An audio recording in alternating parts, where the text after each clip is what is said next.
The style of dance that I practice is Bharatanatyam, and this is one of the 7 classical styles of dance existing in India. And Bharatanatyam is very special to the state of Tamil Nadu, which is in the south of India. The origin of dance can be traced to the Vedas. There is a lot of evidence in the Vedas to show that dance was used as part of rituals to propitiate the nature gods. And next to the Vedic period, we have the epic period, that of the Ramayana and Mahabharata, where again we have a lot of reference to dance being used as a part of worship and also as an entertainment. And dance mostly flourished in the temples of India, and it was used as part of the day-to-day worship of God. And the dancers who practiced this form of art were known as the Devadasis. And the word Devadasis literally means the servants of God. Deva means the Lord and Dasis mean the servant. So there were a special group of people who used to live in the temples, totally dedicated to the service of God.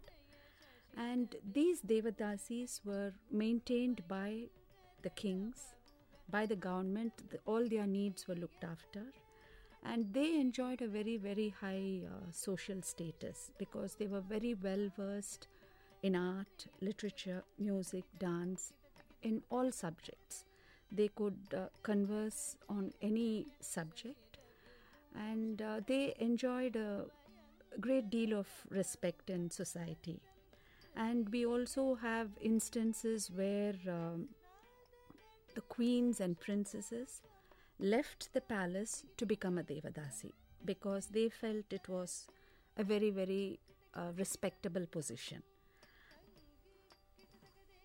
This continued for a very long time, and especially under the rule of the Pallavas and the Chola kings in the south, which was a great period of temple building in South India.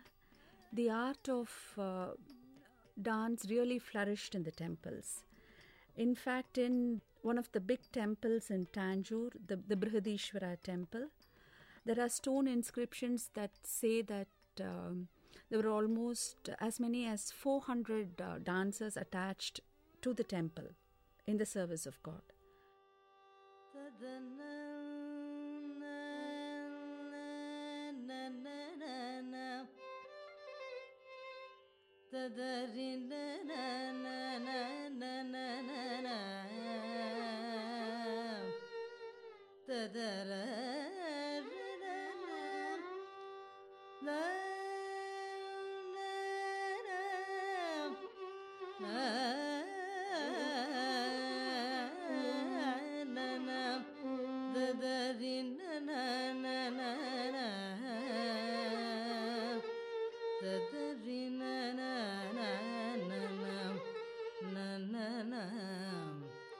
Bharatanatyam basically has 2 aspects. One is the pure dance, where you have movements that movements of various limbs of the body that do not express anything but produce a kind of aesthetic beauty because of the symmetry and geometry of the physical form as it moves in space.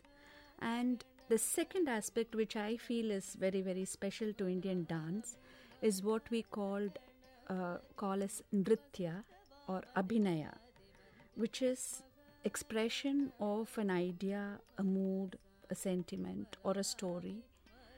And for this, we have a fourfold system of expression, a fourfold abhinaya, which we call as angika, vachika, aharya, and satvika.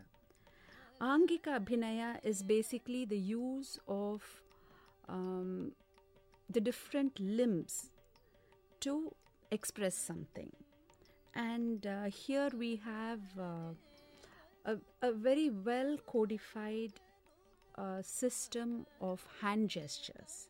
We have the single hand gestures and the double hand gestures. Like, for instance, we have the pataka, tripataka, ardhapataka, kartari, and double hand gestures like anjalischa, kapotascha, matsya, kurma.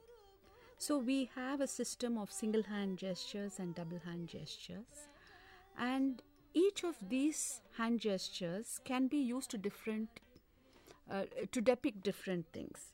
For example, if you take this single hand gesture, which we call pataka, you can use it to show the night or the day, the road,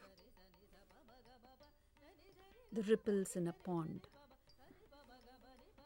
the waves, the breeze, or to tell I, you, come, go. So one single hand gesture can be used to depict so many things, and all this is very well codified and mentioned in different texts like the Natya Shastra, the Abhinaya Darpana. We have a lot of treatises for dance. So this comes under the purview of Angika Abhinaya, or expression through the limbs of the body. Then we have what is known as the Vachika Abhinaya, which is expression through dialogues, or today the use of songs, the use of lyrics. So that is one form of expression. And aharya is the costume that the dancer wears. Of course, for a solo performance, we have a standard way of dressing. But if you take dance dramas, every character has a particular way of dressing.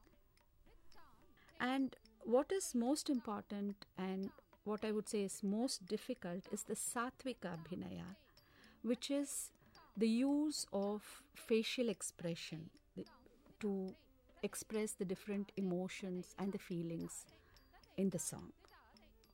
We take the cue from the lyrics. And of course, since dance was basically based on religion and philosophy, there are a mention of we do take a lot of stories from Hindu mythology, the epics, Sanskrit literature, and literature from Tamil and different languages. So it depends on what composition you're taking and what the composer wants to say. You can do social themes also. So it totally depends on the lyric that you're picking up. A traditional Bharatanatyam performance has a particular format. We normally begin with what is known as an alaripu and jatiswaram, which is basically pure dance items. That is, they don't express a story or a sentiment, and they are mostly comprised of pure dance movements. Then we go to the shabdam and the varnam, where the element of abhinaya or expression is introduced. And in the second half of the program, the concentration is on padams, which are purely expressive numbers. And we end with a tilana. So this is the format that we normally follow in India. many of the traditions are lost, and some of it had to be rebuilt from the existing scriptures like the Natya Shastra and the sculptural evidences, because a lot of Indian dance you find has been carved out in temples, especially in Chidambaram, Kumbakonam. So there was a lot of reconstruction that was done. And whether or not the dance that we practice today is what existed then, we never know, because art is something that constantly undergoes change.